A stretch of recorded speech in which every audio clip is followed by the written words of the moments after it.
ஓம் சாந்தி. March 8, 2024. காலை முரளி பாப்தாதா, மதுபன். இனிமையான குழந்தைகளே, தந்தையிடமிருந்து கரண்ட் பெறுவதற்கு நறுமணமுள்ள மலர்களாகுங்கள். அதிகாலையில் எழுந்து நினைவில் அமர்ந்து பாபாவுடன் அதிகளவு அன்புடன் இனிமையான விஷயங்களை பேசுங்கள். கேள்வி: குழந்தைகள் அனைவரும் வரிசை கிரமமாக தந்தையை நினைவு செய்த போதிலும் தந்தை எந்த குழந்தைகளை நினைவு செய்கின்றார்? பதில்: மிகவும் இனிமையானவர்களையும் சேவையை தவிர வேறு எதனையும் நினைவு செய்யாதவர்களையும் தந்தையை மிகவும் அன்புடன் நினைவு செய்து ஆனந்த கண்ணீர் சிந்தும் குழந்தைகளையுமே தந்தை நினைவு செய்கின்றார். தந்தையின் பார்வை மலர்களின் மீது வீழ்கின்றது. அவர் கூறுவார், இன்ன ஆத்மா மிகவும் நல்லவர். அந்த ஆத்மா எங்கு சேவையை கண்டாலும் அங்கு ஓடோடி செல்கின்றார். அவர் பலருக்கு நன்மையை ஏற்படுத்துகின்றார். அவ்வாறான குழந்தைகளை தந்தை நினைவு செய்கின்றார். ஓம் சாந்தி. தந்தை இங்கு அமர்ந்திருந்து ஆத்மாக்களாகிய உங்களுக்கு விளங்கப்படுத்துகின்றார். அவர் ஆத்மாக்களையும் ஷரீரங்களையும் நினைவு செய்கின்றார். ஒரு ஷரீரம் இல்லாது ஒரு ஆத்மாவை நினைவு செய்ய முடியாது.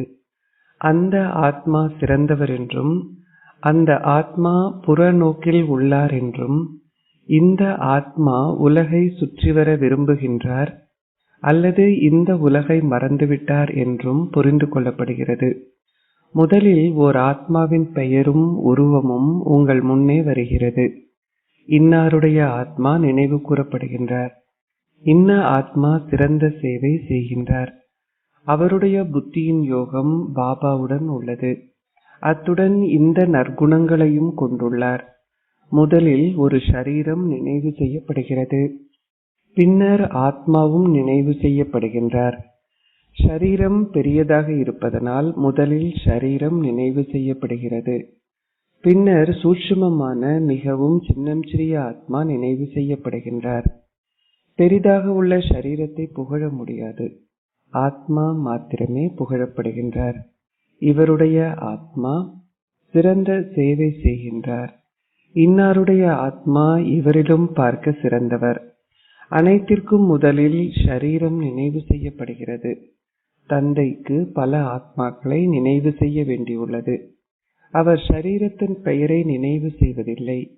ஆனால் உருவம் மாத்திரமே அவரின் முன் வருகிறது. இன்னாருடைய ஆத்மா என்று கூறுவதன் மூலம் ஷரீரம் நிச்சயமாக நினைவு செய்யப்படுகிறது. உதாரணத்திற்கு, சிவ் பாபா இந்த தாதாவின் ஷரீரத்தில் பிரவேசிக்கின்றார் என்பதை நீங்கள் புரிந்து கொள்கிறீர்கள். பாபா அவரின் ஷரீரத்தில் பிரவேசிக்கின்றார் என்பது உங்களுக்கு தெரியும். ஷரீரம் நிச்சயமாக நினைவு செய்யப்பட வேண்டும். நீங்கள் கேளுங்கள், எவ்வாறு நாங்கள் பாபாவை நினைவு செய்யலாம்? நாங்கள் சிவ் பாபாவை பிரம்மாவின் ஷரீரத்திலா அல்லது பரந்தாமத்திலா நினைவு செய்ய வேண்டும்? பலரிடம் இந்த கேள்வி உள்ளது.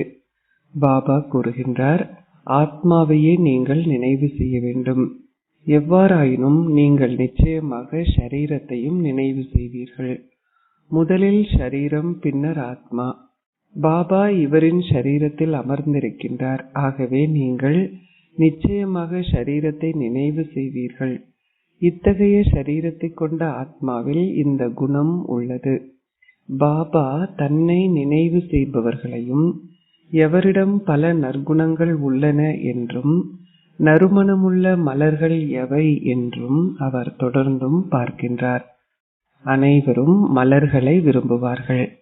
அவர்கள் பூச்செண்டுகளை தயாரிக்கும் பொழுது ராஜ மலர்கள், ராணி மலர்கள், இலைகள் போன்றவற்றை உபயோகிப்பார்கள். தந்தையின் பார்வை மலர்களை நோக்கி செல்லும். அவர் கூறுவார், இன்னாரின் ஆத்மா மிகவும் சிறந்தவர். அவர் அதிக சேவை செய்கின்றார். அவர் ஆத்ம உணர்வுடையவராக இருந்து தந்தையை நினைவு செய்வார். அவர் எங்கு சேவையை கண்டாலும் அங்கு அவர் ஓடிச் செல்கின்றார். இருந்த போதிலும் அதிகாலையில் நீங்கள் எழுந்து நினைவில் அமர்ந்திருக்கும் பொழுது யாரை நினைவு செய்வீர்கள்? சிவ் பாபாவை. பரந்தாமத்திலா அல்லது மதுபனிலா நினைவு செய்வீர்கள்? நீங்கள் பாபாவை நினைவு செய்வீர்கள் இல்லையா? சிவ் பாபா இவரில் இருக்கின்றார். ஏனெனில் தந்தை இப்பொழுது கீழே வந்துள்ளார். முரளியை பேசுவதற்காக அவர் கீழிறங்கி வந்துள்ளார். அவருக்கு அவரது சொந்த வீட்டில் செய்வதற்கு எதுவுமே இல்லை. அவர் அங்கு சென்றதும் என்ன செய்வார்? அவர் இந்த சரீரத்தில் மாத்திரம் பிரவேசிக்கின்றார். ஆகவே நிச்சயமாக முதலில் சரீரமும் பின்னர் ஆத்மாவும் நினைவு செய்யப்படுகின்றன.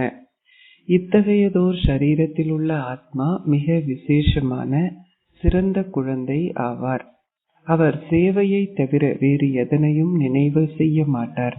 அந்த ஆத்மா மிகவும் இனிமையானவர்.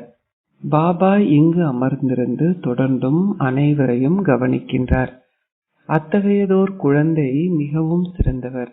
அவள் பாபாவை அதிக அளவு நினைவு செய்கின்றார். பந்தனத்தில் உள்ள புத்திரிகள் விகாரத்திற்காக அதிகமாக தாக்கப்படுகிறார்கள். அவர்கள் அதிக அளவு அன்புடன் பாபாவை நினைவு செய்கிறார்கள். பாபாவை அதிகமாக நினைவு செய்யும் பொழுது அவர்கள் அந்த சந்தோஷத்தினால் ஆனந்த கண்ணீர் சிந்தும். சில சமயங்களில் கண்ணீர் வழிந்தோடுவதும் உண்டு. பாபாவிற்கு வேறு என்ன வேலை உள்ளது? அவர் அனைவரையும் நினைவு செய்வார். அவர் பல புத்திரிகளை நினைவு செய்வார். இன்னாருடைய ஆத்மாவிடம் சக்தி இல்லை. அவர் தந்தையை நினைவு செய்வதில்லை. அவர் ஒருவருக்கும் சந்தோஷத்தை கொடுப்பதில்லை.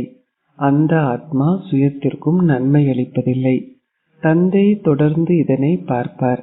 அந்த ஆத்மாவை நினைவு செய்வது என்பதன் பொருள் அவருக்கு சாகாஷ் சக்தி கொடுப்பதாகும். ஆத்மா பரமாத்மாவின் தொடர்பில் நிலைத்திருப்பார். அந்த குழந்தை அதிகளவு யோகத்தில் இருக்கின்ற நாளும் வரும். இவர் யாரையாவது நினைவு செய்யும் போது அவருக்கு உடனடியாக ஒரு காட்சி கிடைக்கும். ஓர் ஆத்மா ஒரு சின்னம் சிறிய புள்ளி ஆவார். அவர்களுக்கு ஒரு காட்சி கிடைத்தாலும் அவர்களால் புரிந்து கொள்ள முடியாதிருப்பதால் அவர்கள் ஷரீரத்தையே நினைவு செய்கிறார்கள். ஓர் ஆத்மா சின்னம் சிறியவர். ஆனால் அவர் பாபாவை நினைவு செய்யும் பொழுது தொடர்ந்தும் தூய்மையாகுவார். ஒரு தோட்டத்தில் பல வகையான மலர்கள் இருக்கின்றன. இவர் மிக சிறந்த நறுமணம் உள்ளதோர் மலர் என்றும் அதே போன்று அவர் அந்த அளவிற்கு இல்லை என்பதையும் பாபா பார்க்கின்றார். ஆகவே அந்தஸ்தும் குறைவாகவே இருக்கும். பாபாவின் உதவியாளராக வருபவர்கள் உயர்ந்ததோர் அந்தஸ்தை பெறுகிறார்கள். அத்துடன் அவர்கள் தந்தையை தொடர்ந்தும் நினைவு செய்பவர்கள். பிராமணர்களில் இருந்து தேவர்களாக மாற்றம் செய்யப்படுகிறார்கள். ஒருவர் தேவதை மலரா அல்லது அசுர மலரா என்பதை பற்றி சங்கம யுகத்தில் மாத்திரமே பேசப்படுகிறது. அனைவரும் மலர்களே, ஆனால் அதில் பல வகை உள்ளன. பாபாவும் தொடர்ந்து குழந்தைகளை நினைவு செய்கின்றார். ஓர் ஆசிரியர் தனது மாணவர்களை நினைவு செய்வார். அவர் அதிகம் கற்பதில்லை. இதனை தனது இதயத்தினால் அவர் புரிந்து கொள்கின்றார். அந்த ஒருவரே தந்தையும் ஆசிரியரும் ஆவார். எவ்வாறாயினும் அவரே தந்தையாவார். பின்னர் அவர் நீண்ட காலத்திற்கு ஆசிரியரின் பாகத்தை நடிக்கின்றார். ஓர் ஆசிரியர் ஒவ்வொரு நாளும் கற்பிக்க வேண்டும். இந்த கல்வியின் சக்தியினால் நீங்கள் அந்த அந்தஸ்தை பெறுகின்றீர்கள். காலையில் சகோதரர்களாகிய நீங்கள் அனைவரும் தந்தையின் நினைவில் அமர்ந்திருப்பீர்கள். இதுவே நினைவு என்ற பாடமாகும். பின்னர் முரளி நடத்தப்படும். அதுவே கற்றுக்கொள்ள வேண்டிய பாடமாகும். யோகமும் கற்பதும் பிரதான விஷயமாகும். இது கியான் விக்யான் என்றும் அழைக்கப்படும். தந்தை வந்து உங்களுக்கு கற்பிக்கின்ற கியான் விக்யான் பவன் இதுவே ஆகும். கியான் மூலம் நீங்கள் முழு உலகம் பற்றிய ஞானத்தையும் பெறுகின்றீர்கள். விக்யான் என்றால் நீங்கள் யோகத்தில் அமர்ந்திருந்து அதன் மூலம் தூய்மையாகுவதாகும். இப்பொழுது உங்களுக்கு அர்த்தம் தெரியும். தந்தை தொடர்ந்து குழந்தைகளை பார்க்கின்றார். ஆத்ம உணர்வுடையவர்கள் ஆகுவதால் மாத்திரமே தீய ஆவிகள் அகற்றப்படும். அனைவருடைய ஆவிகளும் உடனடியாக அகற்றப்படும் என்றில்லை. கர்ம கணக்குகள் தீர்க்கப்பட்டதும் உங்கள் நடவடிக்கைகளுக்கு ஏற்ப ஓர் அந்தஸ்தை பெறுவீர்கள். வகுப்பு மாற்றம் செய்யப்படும். இந்த உலகம் கீழ்நோக்கி மாற்றம் செய்யப்படுகிறது. ஆனால் நீங்களோ மேல் நோக்கி மாற்றம் செய்யப்படுகிறீர்கள். அதில் அதிகளவு வித்தியாசம் உள்ளது. அவர்கள் கலியுகத்து ஏணியில் கீழிறங்கி வருவார்கள். ஆனால் நீங்களோ மிகவும் மங்களகரமான சங்கமயுகத்து ஏணியில் தொடர்ந்தும் ஏறுவீர்கள். இது அதே உலகமாகும். அது புத்திக்கான விஷயமாகும். நீங்கள் கூறுகிறீர்கள், நாங்கள் சங்கமயுகத்திற்கு உரியவர்கள். உங்களை மிகவும் மேன்மையானவர்கள் ஆக்குவதற்கு தந்தை வர வேண்டும். உங்களுக்கு இதுவே மிகவும் மங்களகரமான சங்கமயுகமாகும். மற்ற அனைவரும் காரிருளில் இருக்கின்றனர். அந்த மக்களுக்கு ஞானத்தை பற்றி தெரியாததால் அவர்கள் பக்தி மிகவும் சிறந்ததென கருதுகிறார்கள். இப்பொழுது நீங்கள் ஞானத்தை பெற்றுள்ளதாலேயே நீங்கள் புரிந்து கொள்கிறீர்கள். ஒரு சிறு துளி ஞானத்துடன் நீங்கள் அரை கல்பத்திற்கு மேலேறி செல்கிறீர்கள். பின்னர் அங்கு ஞானம் பற்றி எதுவும் இருக்காது. மகாரதி குழந்தைகள் மாத்திரமே இவற்றை கேட்டு அவற்றை கிரகித்து பின்னர் மற்றவர்களுக்கு எடுத்து கூறுவார்கள். எவ்வாறாயினும் மற்றவர்களுக்கும் அவர்கள் இங்கிருந்து சென்றவுடன் அனைத்துமே முடிவடைந்துவிடும். கர்மா, நடுநிலை கர்மா, பாவ கர்மத்தினுடைய தத்துவத்தை கடவுள் மாத்திரமே உங்களுக்கு விளங்கப்படுத்துகின்றார். பழைய உலகம் முடிவடைந்து புதிய உலகம் ஸ்தாபிக்கப்படுகிற இதுவே சக்கரத்தின் சங்கம யுகமாகும். விநாசம் முன்னால் உள்ளது. நீங்கள் சங்கம யுகத்தில் நிற்கின்றீர்கள். ஆனால் மற்ற மக்களுக்கோ இது கலியுகமாகும். கார் இருள் உள்ளது. அவர்கள் தொடர்ந்தும் வீழ்கிறார்கள். அவர்கள் வீழ்வதற்கு யாராவது கருவியாக இருப்பார்கள். இது ராவணனாகும். உண்மையில் எந்த தூய்மையற்றவரும் இந்த கூட்டத்தில் இருக்க முடியாது. தூய்மையற்றவர்கள் சூழலை மாசுபடுத்துவார்கள். எவராவது ரகசியமாக வந்து இந்த இறை கூட்டத்தில் அமர்ந்திருந்தால் அவர் தாக்கப்படலாம். அவர் முழுமையாக வீழ்ந்து விடுவார். ஓர் அசுரர் வந்து இறை கூட்டத்தில் அமர்ந்திருந்தால் அது உடனடியாக தெரிந்துவிடும். அவர்கள் ஏற்கனவே கல்புத்தி உடையவர்கள்.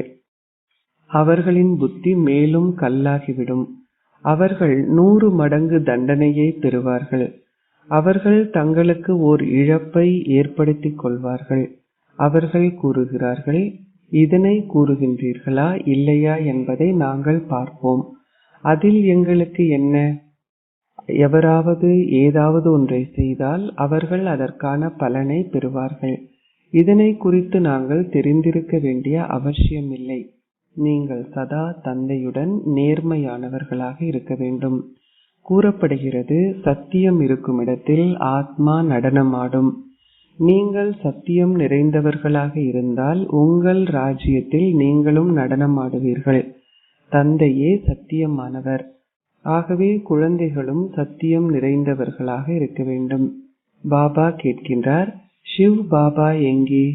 நீங்கள் கூறுகிறீர்கள், அவர் இவரினுள் இருக்கின்றார். தூர தேசத்து வாசியானவர் பரந்தாமத்திலிருந்து அந்நிய தேசத்திற்கு வந்துள்ளார்.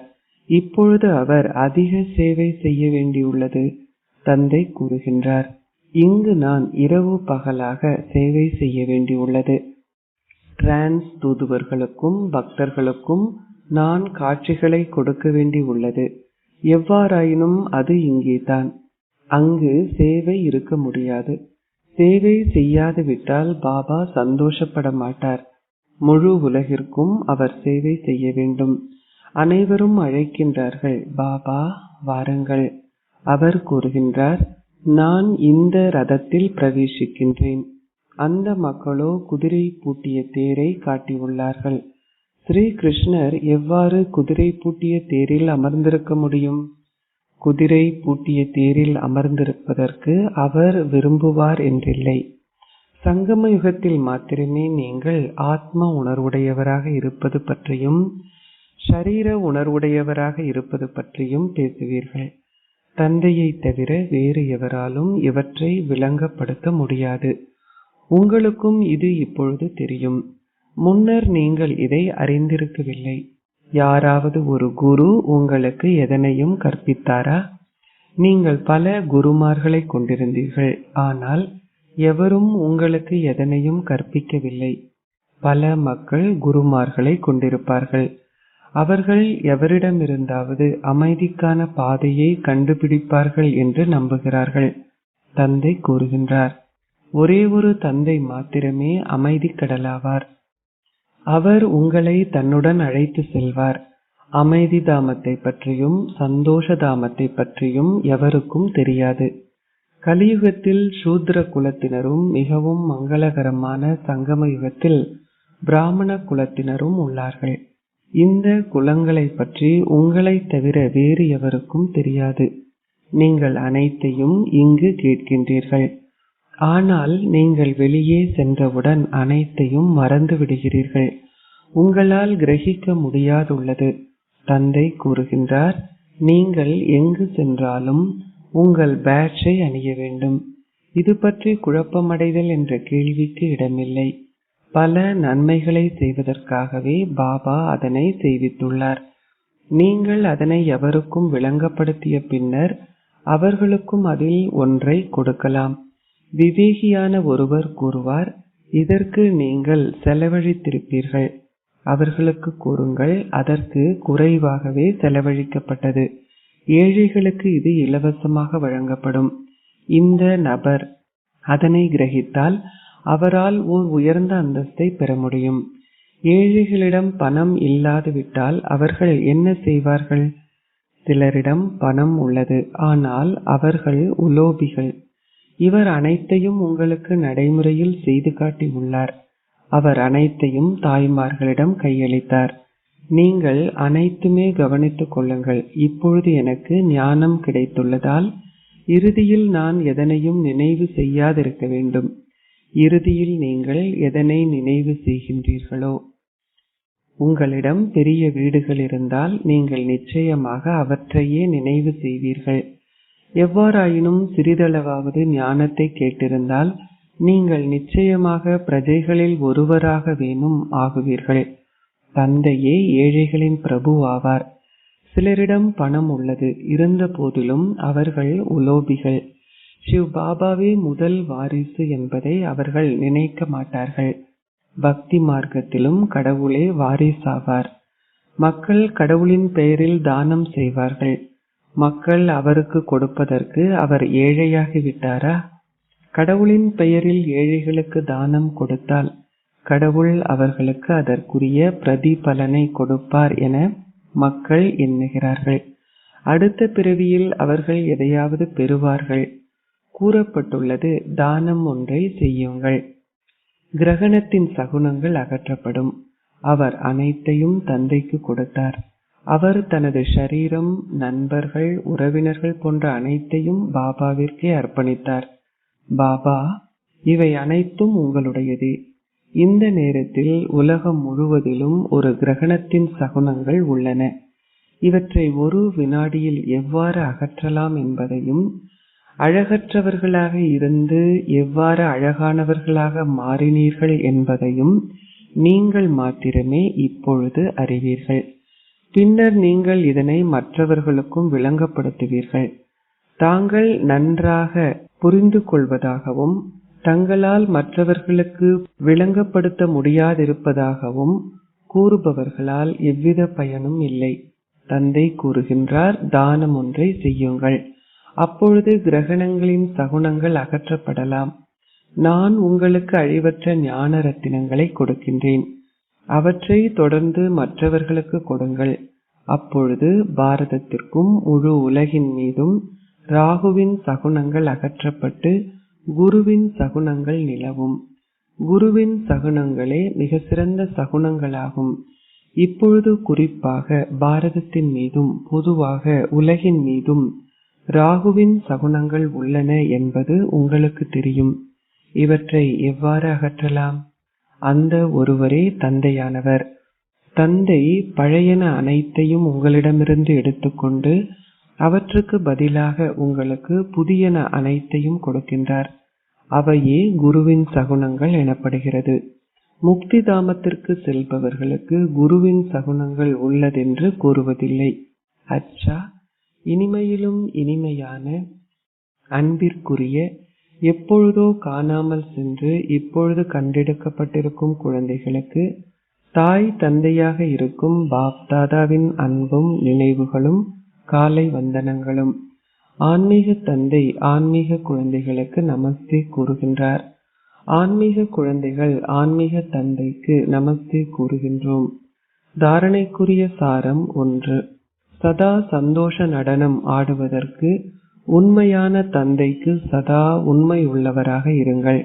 எதனையும் மறைக்காதீர்கள். 2. தந்தை உங்களுக்கு கொடுக்கின்ற அழிவற்ற ரத்தினங்களை மற்றவர்களுக்கு பகிர்ந்தளியுங்கள். அத்துடன் சிவ் பாபாவை உங்கள் வாரிசாக்கி அனைத்தையும் தகுதியான முறையில் உபயோகம் செய்யுங்கள். இதில் உலோபியாக இருக்காதீர்கள். ஆசீர்வாதம்.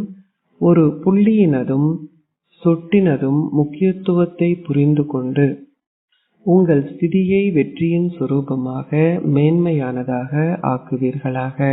பரமாத்மா சிவனின் வழிபாட்டில் ஒரு புள்ளிக்கு முக்கியத்துவம் கொடுக்கப்படுகிறது. மற்றைய முக்கியத்துவம் சொட்டு ஆகும், அதாவது ஒரு டிராப். இவை ஒவ்வொன்றுக்கும் அவற்றுக்கே உரிய முக்கியத்துவம் உள்ளது. ஆத்மா, பரமாத்மா, ஜடப்பொருள் என்ற மூன்றினதும் விளையாட்டிலும் நடைமுறை வாழ்வில், அதாவது நாடகத்தில், அவை ஒரு புள்ளியாகவே அனுபவம் செய்யப்படுகின்றன. சொட்டு, ஒரு டிராப், தூய எண்ணங்களின் விழிப்புணர்வாகும். இவற்றின் மூலமாகவே ஒரு சந்திப்பின் போது நீங்கள் வெற்றியின் அனுபவத்தை பெறுகின்றீர்கள். உங்கள் இதயபூர்வ சம்பாஷணையின் போது நீங்கள் பேறுகள் என்ற குளிர்மையான சொட்டுக்களை தந்தைக்கு வழங்கி அதன் மூலமாக உங்கள் ஸ்திதியை மேன்மையானது ஆக்குகின்றீர்கள். இதன் ஞாபகார்த்தம் பக்தி மார்க்கத்தில் தொடர்கிறது. ஸ்லோகம். அளவுக்கு அதிகமாக பேசுவதால் உங்கள் மூளையின் சக்தி குறைவடைகிறது. ஆகையால் உங்கள் பேச்சு குறைவாகவும் இனிமையாகவும் இருக்கட்டும். ஓம் சாந்தி.